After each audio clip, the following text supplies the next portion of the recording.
আমার সাথী আমি মনের দিবানা আমি খাবো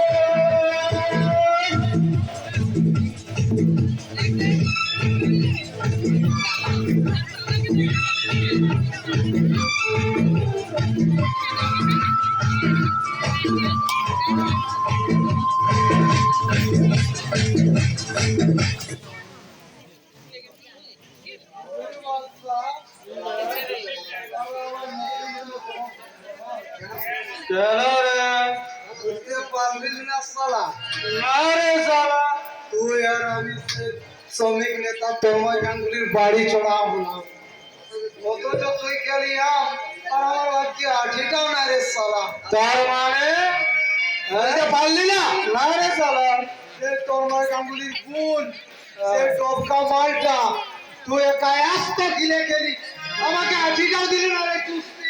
হ্যাঁ সালা, তার জন্য তোকে যে হাফ বোতল মাল বেশি দিলাম রে। ও সালা, এ মালা সে মাল কি হলো? সে মাল কিনতে হয় না, নেশা করে ভালোবাসার খোসা ছাড়িয়ে দু চারটা কামড় করে নেশা দিলে যা বলেছিস মায়েরে সালা ভালো নয় রে।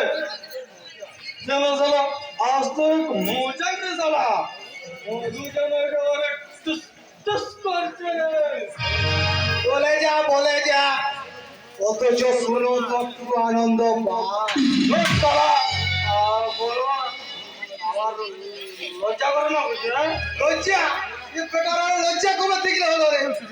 হয় না সালা, অবয়ের সঙ্গে পুলিশ অফিসার ফুটবল খেলাকে সবার সামনে রিলে করে যাই বল বুলেট। আচ্ছা তুই কাজল কুমারীর বিয়েটা ভেঙে দিলিস, তুই এক নম্বরের কসাই। আমি কসাই নাকি? মেয়ের বিয়ে ভাঙলে কিতনাই না কষ্ট মেয়েটার। ও মেয়েদের কষ্ট দেখে আমার বুকটা চিড়ি হয়ে যায়। আরে মিরিক মাছের মতন আমার গায়ে মারা স্বভাব, তাই আমি তোকে বলছি কাজল কুমারীর সাথে তুই বিয়েটা পুরো সজ্জাটা করলি, ভালো করলি। তুই বিয়েটা আমার পাকা করে দে না মারি, আমি অথচ পুরো সজ্জাটা